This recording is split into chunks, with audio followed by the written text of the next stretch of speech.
Everyone இன்னைக்கு நம்மளோட கல்பனா பிளாஸாவில் ரொம்பவே யம்மி அண்ட் டேஸ்டியான ஒரு mushroom tikka masala super and ஈஸியாக எப்படி பண்ணுறதுன்றது தான் பார்க்க போகிறோம். இந்த ரெசிபிக்குள் போகிறதுக்கு முன்னாடி இது வரைக்கும் நீங்கள் எங்களோட சேனலை சப்ஸ்கிரைப் பண்ணலைன்னா மறக்காமல் சப்ஸ்கிரைப் பண்ணிக்கோங்க. இப்போ வீடியோக்குள்ளே போகலாம். ஃபர்ஸ்ட் நம்ம டிக்கா மேரினேஷனுக்காக ஒரு பவுலில் 2 டேபிள் ஸ்பூன் அளவுக்கு கடலை மாவு எடுத்துக்கலாம். ஸோ இது கூடவே பார்த்தீங்கன்னா 1/2 டேபிள் ஸ்பூன் அளவுக்கு மஞ்சள் தூள் எடுத்துக்கலாம். அடுத்ததாக பார்த்தீங்கன்னா 1 டேபிள் ஸ்பூன் அளவுக்கு காஷ்மீரி ரெட் சில்லி எடுத்துக்கோங்க. ஸோ காஷ்மீரி ரெட் சில்லி நீங்கள் இந்த மாதிரி மேரினேஷனுக்கு யூஸ் பண்ணும்போது உங்களுக்கு பார்த்திங்கன்னா ஒரு நல்ல கலர் கொடுக்கும். அது கூடவே 1 டேபிள் ஸ்பூன் அளவுக்கு கொரியாண்டர் பவுடர், 1/2 டேபிள் ஸ்பூன் அளவுக்கு garam masala, 1/2 tablespoon ginger garlic paste, அது கூடவே ஒரு 1/2 லெமன் ஸ்க்வீஸ் பண்ணிக்கோங்க. இப்போ இது எல்லாத்தையுமே நல்லா மிக்ஸ் பண்ணி விட்டுக்கோங்க. லம்ப்ஸ் இல்லாமல் எல்லா மசாலாவும் நல்லா ஈவனாக மிக்ஸ் பண்ணி விட்டுக்கலாம். இப்போ இது கூடவே பார்த்திங்கன்னா கொஞ்சமாக தண்ணி சேர்த்துட்டு நல்ல ஒரு பேட்டர் கன்சிஸ்டன்சிக்கு இதை மிக்ஸ் பண்ணி வச்சுக்கோங்க. இந்த ரெசிபி பார்த்திங்கன்னா ரொம்பவே சிம்பிளாக இருக்கும், பட் டேஸ்ட் பார்த்திங்கன்னா அவ்வளோ சூப்பராக இருக்கும். இப்போ இது கூடவே பார்த்திங்கன்னா நம்ம தேவையான அளவுக்கு உப்பு சேர்த்துக்கலாம். ஸோ உப்பு கொஞ்சமாகவே சேர்த்துக்கோங்க. ஏன்னா நம்ம கிரேவி பண்ணும்போது அதுலேயும் நம்ம உப்பு ஆட் பண்ணுவோம். அடுத்ததாக பார்த்தீங்கன்னா நான் இங்கே 200 கிராம்ஸ் ஆஃப் பட்டன் மஷ்ரூம்ஸ் எடுத்திருக்கேன். இது நல்லா வாஷ் பண்ணிவிட்டு க்ளீன் பண்ணி கட் பண்ணி எடுத்து வச்சுருக்கேன். ஸோ இந்த மஷ்ரூம்ஸை இந்த நம்ம ரெடி பண்ணி வச்சுருக்க டிக்கா மசாலாவில் சேர்த்து நல்லாவே கோட் பண்ணி விட்டுக்கோங்க. இது ஒரு 30 மினிட்ஸ்க்கு நல்லாவே ரெஸ்ட் ஆகட்டும். அப்போ தான் அந்த ஃப்ளேவர் எல்லாம் பார்த்திங்கன்னா மஷ்ரூமில் நல்லாவே அப்சார்ப் ஆகும். சாப்பிட்றதுக்கு ரொம்ப டேஸ்ட்டாக இருக்கும். அடுத்ததாக ஒரு பேனில் பார்த்திங்கன்னா 3 டேபிள் ஸ்பூன் அளவுக்கு ஆயில் சேர்த்துக்கோங்க. இது கூடவே பார்த்திங்கன்னா ஒரு 1/2 டேபிள் ஸ்பூன் அளவுக்கு ஜீரா சேர்த்துக்கோங்க. ஜீரா நல்லா பொரிஞ்சதுக்கப்புறமா இதில் பார்த்திங்கன்னா ஒரு 2 பிரியாணி இலை, பே லீஃப்னு சொல்லுவோம் இல்லையா, அந்த பிரியாணி இலை சேர்த்துக்கோங்க. இது கூடவே ஒரு 1/2 டேபிள் ஸ்பூன் அளவுக்கு ஜிஞ்சர் கார்லிக் பேஸ்ட் சேர்த்துக்கோங்க.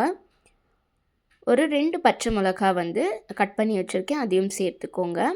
2 ஆனியன்ஸ் நல்ல நீளமாக ஸ்லைஸ் பண்ணி வச்சுருக்கேன், அதையும் சேர்த்து நல்லாவே சாட்டே பண்ணிக்கோங்க. இந்த ஆனியன்ஸ் எல்லாம் பார்த்திங்கன்னா உங்களுக்கு ஒரு லைட் பிங்க் கலரில் டர்ன் ஆகணும்.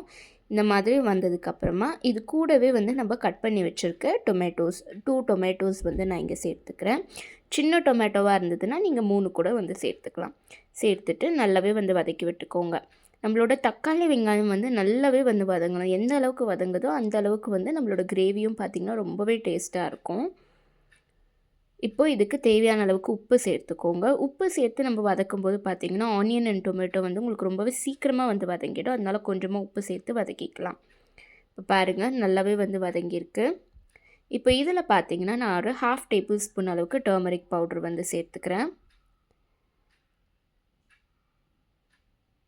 சேர்த்துட்டு இதை நல்லா கலந்து விட்டுக்கலாம். அடுத்ததாக பார்த்திங்கன்னா இதில் ஒரு 1 டேபிள் ஸ்பூன் அளவுக்கு ரெட் சில்லி பவுடர் சேர்த்துக்கிறேன். இது கூடவே பார்த்திங்கன்னா 1/2 டேபிள் ஸ்பூன் அளவுக்கு கரம் மசாலா சேர்த்துட்டு நல்லாவே கலந்து விட்டுக்கலாம்.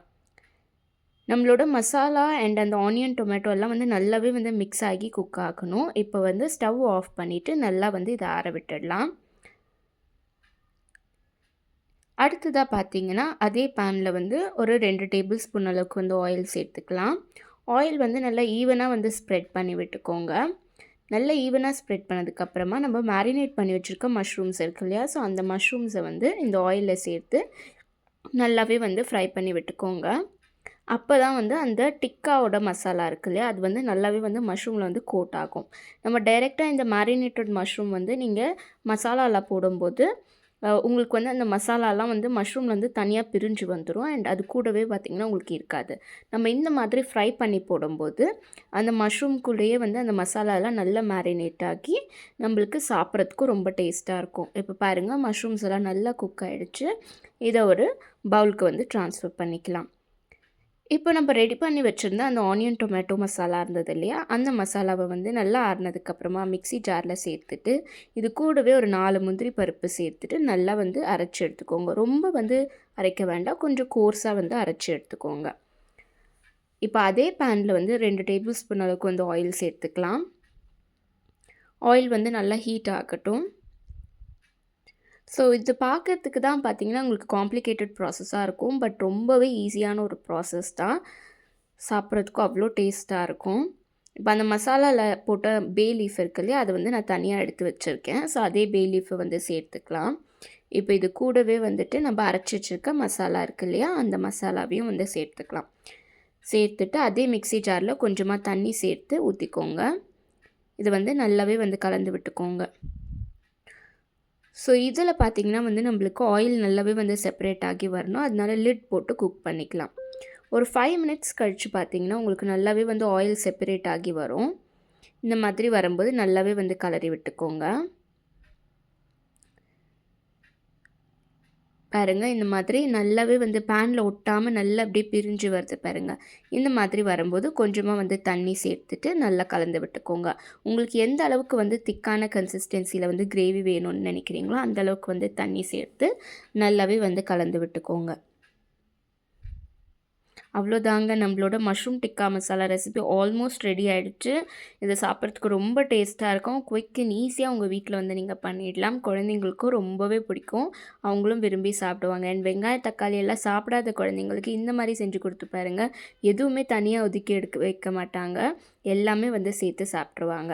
இது கூடவே வந்து வீட்டில் டிக்கா மசாலா இருந்ததுன்னா அதை வந்து ஒரு டேபிள் ஸ்பூன் அளவுக்கு வந்து சேர்த்துக்கோங்க. சேர்த்து இதையும் நல்லா கலந்து விட்டுக்கோங்க. தேவையான அளவுக்கு உப்பையும் வந்து சேர்த்துக்கோங்க. டிக்கா மசாலா இல்லைன்னா பரவாயில்ல, கம்ப்ளீட்லி ஆப்ஷனல். நீங்கள் இந்த ஸ்டெப்பை வந்து ஸ்கிப் கூட பண்ணிக்கலாம். அவ்வளோதாங்க, நம்மளோட கிரேவி ரொம்பவே சூப்பராக ரெடி ஆகிடுச்சு. ஸோ ஃபைனலாக வந்து இதில் நம்ம கசூரி மேத்தி வந்து ஆட் பண்ணிக்கலாம். க்ரஷ் பண்ணி சேர்த்துக்கோங்க. கசூரி மேத்தி சேர்த்துட்டு ரொம்ப நேரம் நம்ம கிரேவி வந்து கொதிக்க வேண்டாம். கொஞ்சம் கொதிச்சாலே போதும். வாவ்! பார்க்குறதுக்கே எவ்வளோ யம்மியாக இருக்குது பாருங்கள். இப்போ இதில் வந்து ஃபைனலாக நம்ம ஃப்ரை பண்ணி வச்சுருக்க மஷ்ரூம்ஸையும் சேர்த்து நல்லாவே வந்து மிக்ஸ் பண்ணி விட்டுக்கோங்க.